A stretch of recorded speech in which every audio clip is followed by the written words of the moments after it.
Good evening. Welcome on this Good Friday night. I welcome all of you to this time of remembering, of giving thanks, and honoring the life and death of Jesus Christ, his resurrection, his great love and mercy for all of us.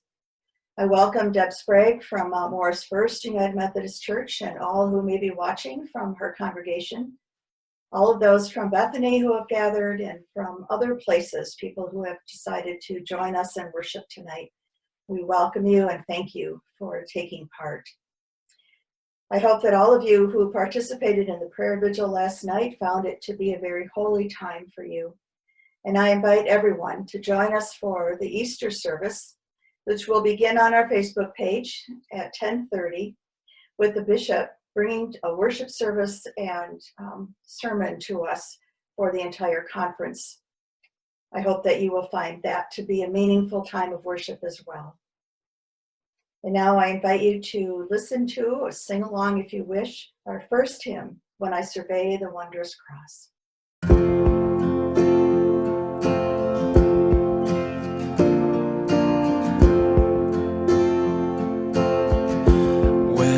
I survey the wondrous cross on which the Prince of Glory died, my richest gain I count but loss,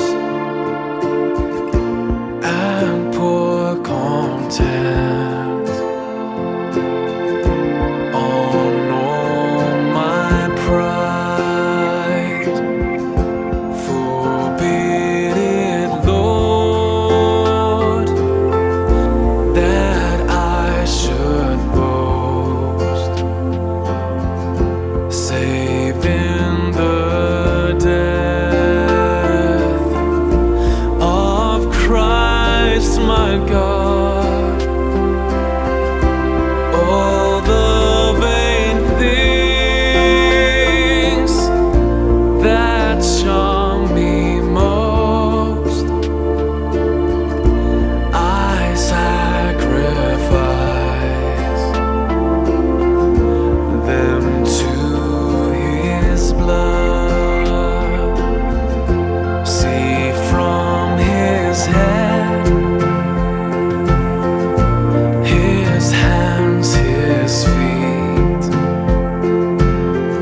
sorrow and love flow mingled down. Did as such love and sorrow meet, or thorns compose so rich a crown? Were the whole realm of nature mine, that were an offering far too small, love so amazing, so divine, demands my soul, my life, my own. Love so amazing, so divine, demands my soul.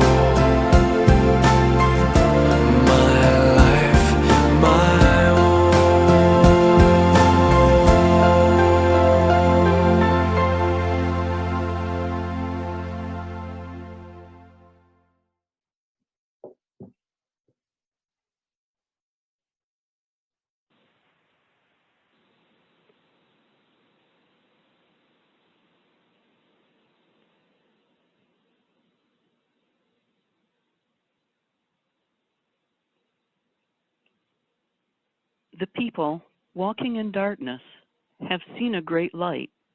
On those living in a pitch-dark land, light has dawned.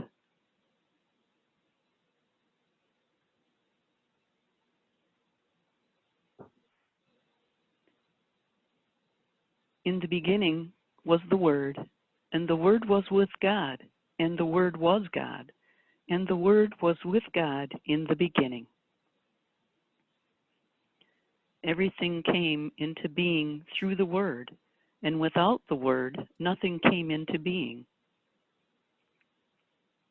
What came into being through the Word was life, and the life was the light for all people.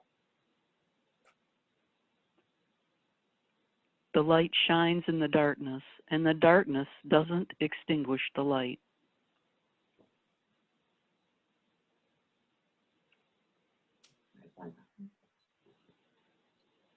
Lord, our journey ends here at the foot of the cross. Darkness is falling. The crowd is restless.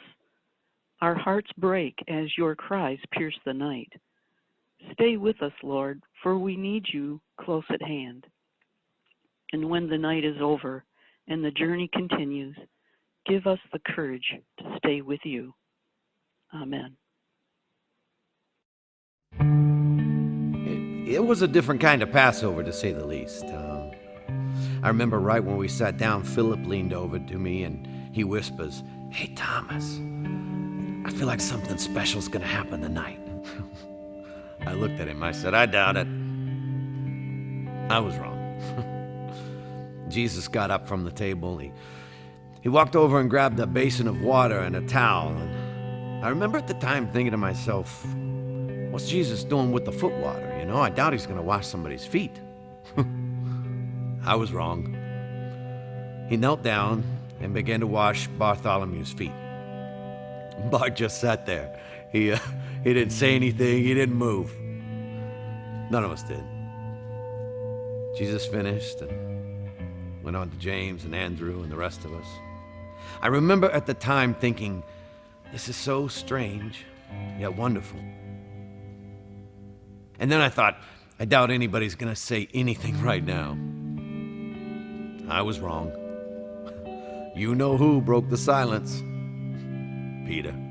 No way you're going to wash our feet. I mean, that's what I told him. He could wash other people's feet, but he wasn't going to wash mine. I looked at him and I said, Jesus, you're not going to wash our feet. I mean, you're the king. And he looked at me and he said, well, then you can have nothing to do with me. And I'm like, ouch. Okay, wash my feet, wash my hands, wash my whole body if you have to. He looked at me and said, no, your feet will be fine, Peter. In the midst of him washing our feet, he teaches us servanthood. Then Jesus took some bread and some wine. He blessed it and he served it to us. He said it was a new covenant with his blood. And he said, tonight, all of you will lose faith in me. I remember thinking right then, lose faith in you? Never. But I didn't say anything. I just sat there. I couldn't just sit there. I had to say something, so I looked at him and I said, Jesus, I love you. You can count on me. Everybody else may fall away, but I will not. You can count on me. He looked at me and he smiled. He said, Peter, you'll deny me 3 times for tomorrow morning. Ouch. The next thing I knew, we were wrapping things up and we were headed to the garden to pray.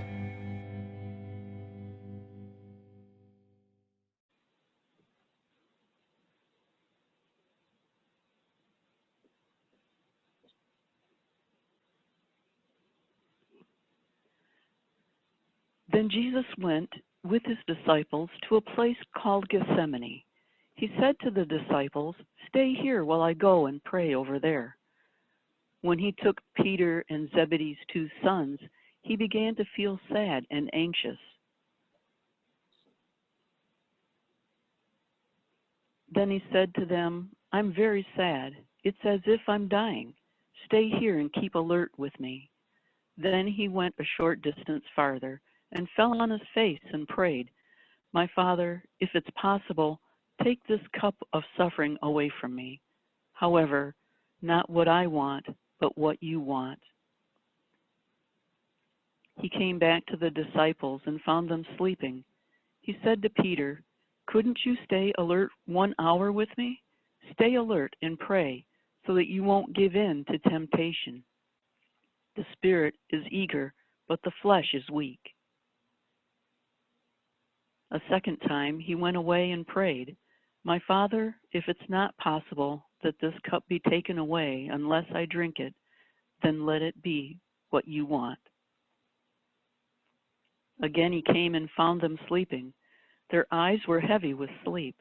But he left them and again went and prayed the same words for the third time. Then he came to his disciples and said to them, Will you sleep and rest all night? Look, the time has come for the human one to be betrayed into the hands of sinners. Get up, let's go. Look, here comes my betrayer.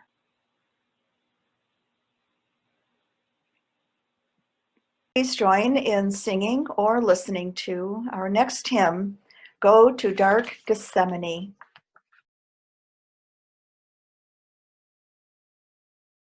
Go to dark Gethsemane, ye that feel the tempter's power, your Redeemer's conflict see. Watch with him one bitter hour. Turn not from his griefs away. Learn of Jesus Christ to pray. Follow to the judgment hall. View the Lord of life arraigned. Oh, the wormwood and the gall. Oh, the pangs his soul sustained. Shun not suffering, shame, or loss. Learn of him to bear the cross. Calvary's mournful mountain climb, there adoring at his feet. Mark that miracle of time, God's own sacrifice complete. It is finished, hear the cry. Learn of Jesus Christ to die. Early hasten to the tomb, where they laid his breathless clay. All is solitude and gloom. Who hath taken him away? Christ is risen, he meets our eyes. Savior, teach us so to rise.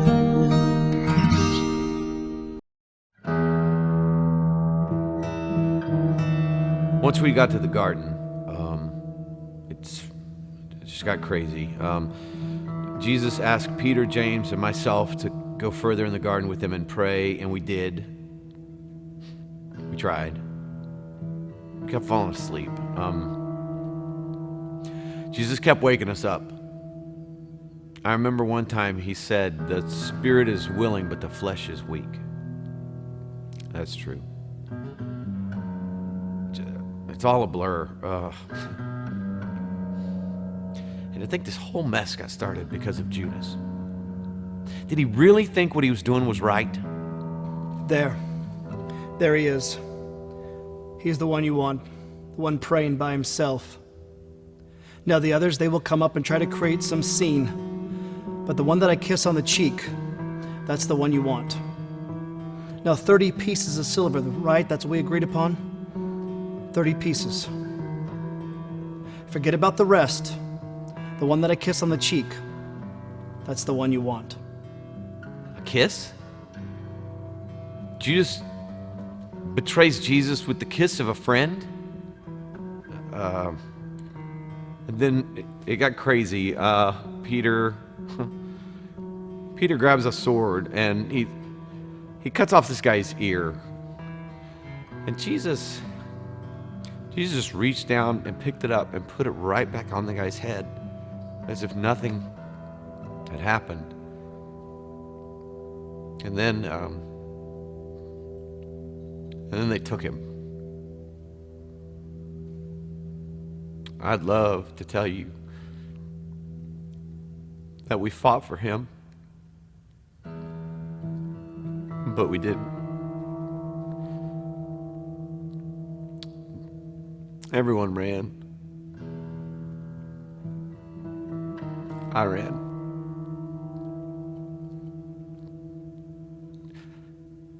I'm so ashamed.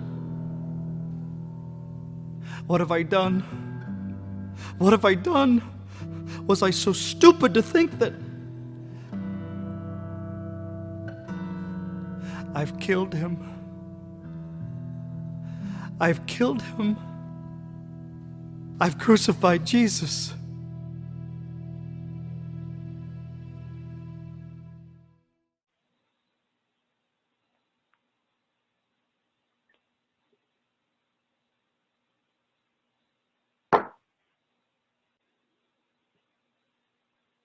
Those who arrested Jesus led him to Caiaphas, the high priest. The legal experts and the elders had gathered there. Peter followed him from a distance until he came to the high priest's courtyard. He entered that area and sat outside with the officers to see how it would turn out. Meanwhile, Peter was sitting outside in the courtyard. A servant woman came and said to him, "You were also with Jesus the Galilean." But he denied it in front of all of them, saying, "I don't know what you're talking about."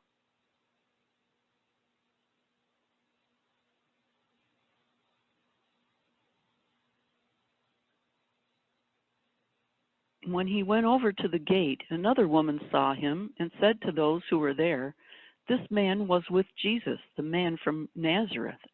With a solemn pledge, he denied it again, saying, "I don't know the man."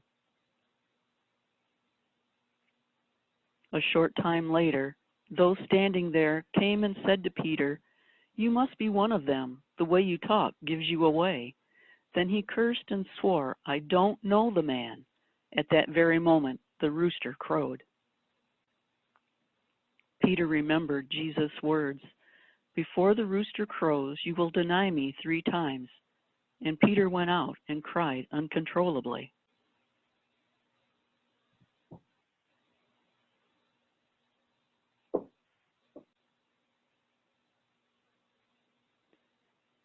Early in the morning, all the chief priests and the elders of the people reached the decision to have Jesus put to death.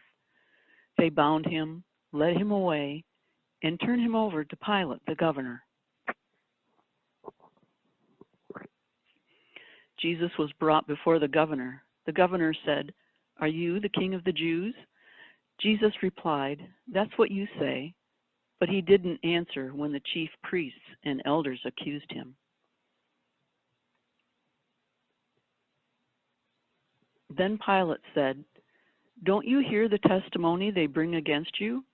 But he didn't answer, not even a single word. So the governor was greatly amazed. It was customary during the festival for the governor to release to the crowd one prisoner, whomever they might choose. At that time, there was a well-known prisoner named Jesus Barabbas. When the crowd had come together, Pilate asked them, "Whom would you like me to release to you, Jesus Barabbas or Jesus who is called Christ?" He knew that the leaders of the people had handed him over because of jealousy. While he was serving as judge, his wife sent this message to him, "Leave that righteous man alone. I've suffered much today in a dream because of him." But the chief priests and the elders persuaded the crowds to ask for Barabbas and kill Jesus. The governor said, "Which of the 2 do you want me to release to you?" "Barabbas," they replied. Pilate said, "Then what should I do with Jesus, who is called Christ?" They all said, "Crucify him." But he said, "Why? What wrong has he done?" They shouted even louder, "Crucify him." Pilate saw that he was getting nowhere and that a riot was starting. So he took water and washed his hands in front of the crowd. "I'm innocent of this man's blood," he said. "It's your problem." All the people replied, "Let his blood be on us and on our children." Then he released Barabbas to them. He had Jesus whipped, then handed him over to be crucified.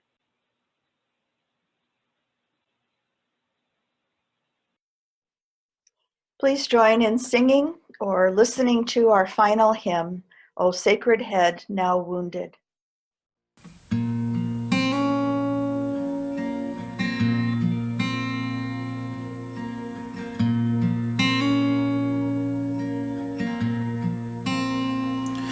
O sacred head, now wounded, with grief and shame weighed down, now scornfully surrounded, with thorns thy only crown. O sacred head, what glory, what bliss till now was thine. Yet though despised and gory, I joy to call thee mine. What thou, my Lord, hast suffered was all for sinners' gain. My sin was the transgression, but thine the deadly pain. Lo, here I fall, my Savior, 'tis I deserve thy place. Look on me with thy favor, vouchsafe me to thy grace. The joy can ne'er be spoken, above all joys beside, when in thy body broken I thus with safety hide. O Lord of life, desiring thy glory now to see, beside thy cross expiring, I breathe my soul to thee. I breathe my soul to thee.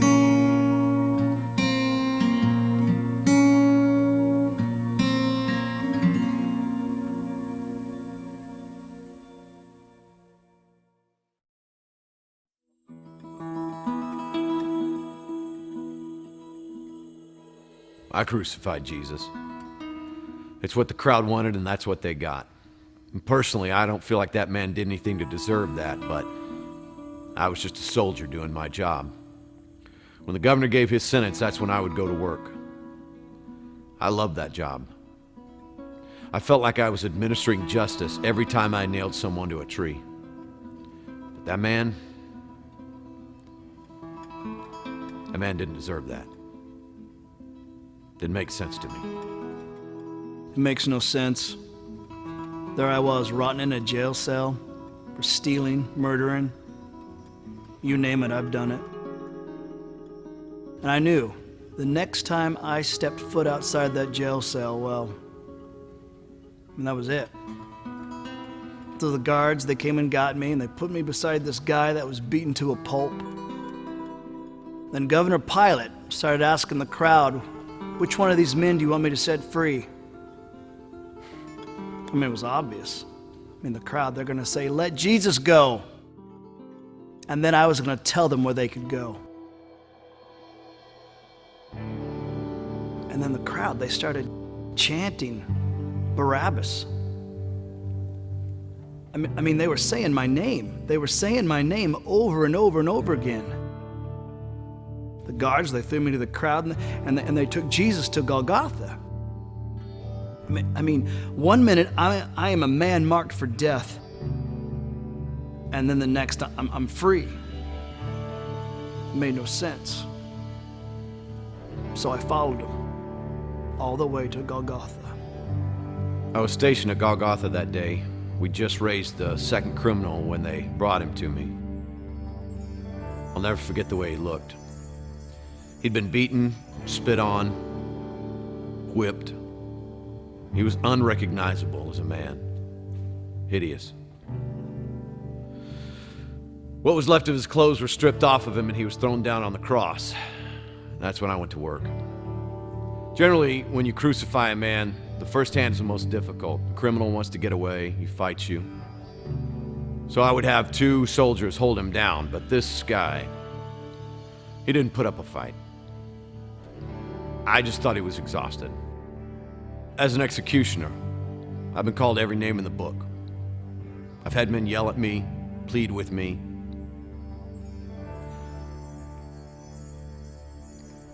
But I wasn't prepared for that. He looked at us. He looked at me. And he said, Father, forgive them. They don't know what they're doing. He forgave me. Forgive them. He said, forgive them. Who is he? Forgive. It should have been me up there.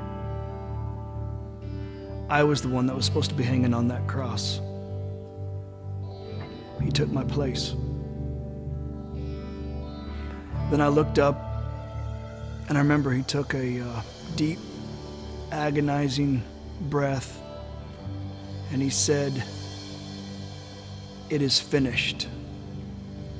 And then he died. Surely, this man was the Son of God.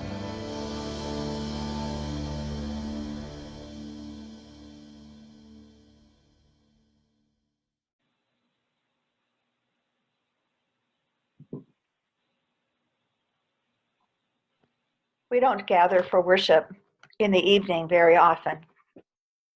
There is a different feeling about gathering at night, something that takes us out of our ordinary routines and makes us stop to think and to remember. Some come on Ash Wednesday, but the most common is for us to meet on Christmas Eve, Holy Thursday, and tonight, Good Friday. On Christmas Eve, the angels overhead sing Glorias to the shepherds on a hill, who joined with wise men and peasants like Mary and Joseph to worship a king. On Christmas Eve, anything seemed possible, even peace on earth, for the Messiah had been born. But tonight is different. Tonight, the baby is a man. Tonight, the child once held so tenderly in his mother's arms has been shoved and grabbed by rough soldiers and guards.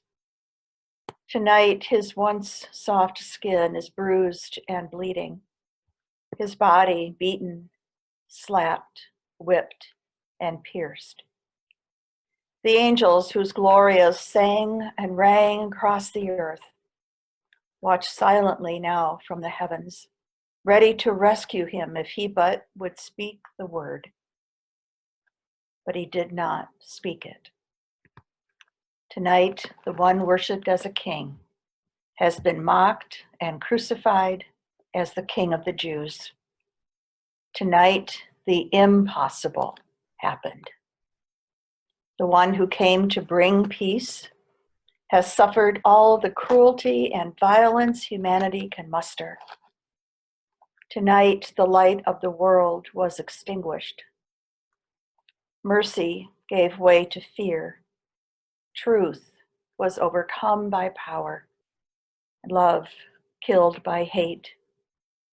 Tonight, Christ has taken his final painful breath, and the world holds its breath and waits.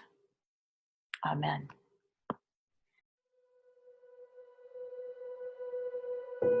You need not say goodbye. The people will shout my name.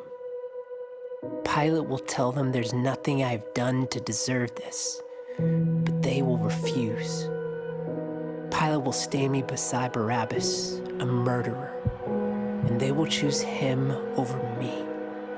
Pilate will appeal to the priest, insist on simply whipping me to appease their fury, but they will shout it louder, crucify, crucify. But still, you need not say goodbye. My hands will be tied to a post. The sound of the whip will ring in your ears and in your chest. The soldiers will peel the skin off my back. A ring of thorny branches will be pressed into my scalp until the blood runs into my eyes. Oh, but listen. You need not say goodbye. I will carry that cross. I will go to the place of the skull, and there they will drive the iron stakes between the bones in my wrist. With a hammer, they will nail my feet into the tree. I will be raised up as the world waits for me to die. Nevertheless, you need not say goodbye. Between two thieves I will hang. You may hear me speaking to my Father, your Father. You may hear me ask him, why? But child, you need not say goodbye. What you won't see, what you won't hear, what you won't know until all of this is done, is that in that moment, I was paying the penalty of your wrongdoing.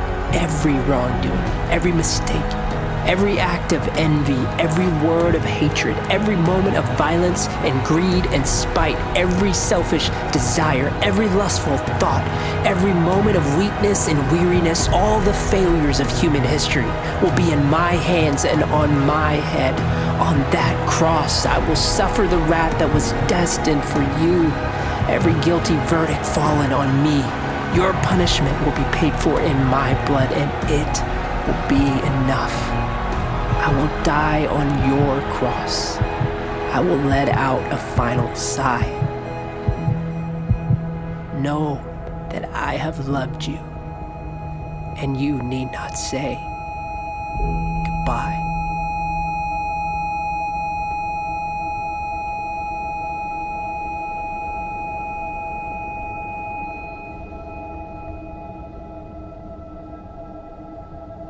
But if you must, if you absolutely must say the word goodbye,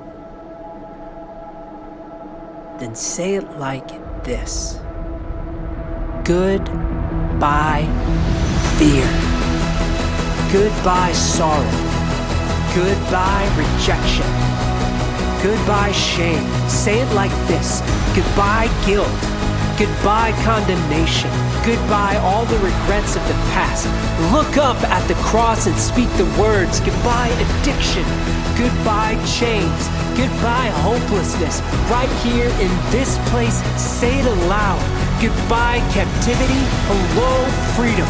Goodbye, loneliness. Hello, belonging. Goodbye, defeat. Hello, victory. This is the end of the curse. This is the demise of the serpent. This is all debts paid. It is finished. Goodbye, all the powers of hell. Goodbye, darkness. Goodbye, dread. Goodbye, every sin. Go ahead and say it. Goodbye, death.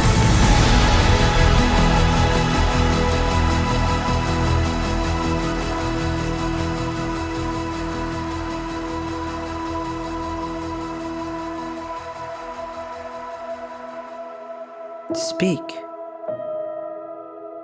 and be free. But don't say goodbye to me. Yes, you'll see them put the spear in my side.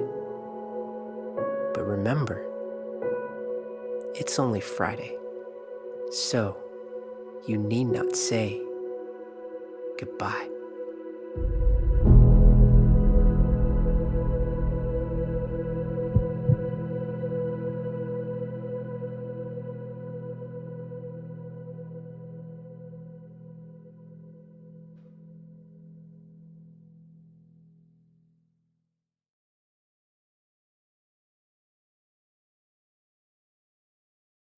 Go now in peace into this holy night. Be blessed by God's great love for you. Amen.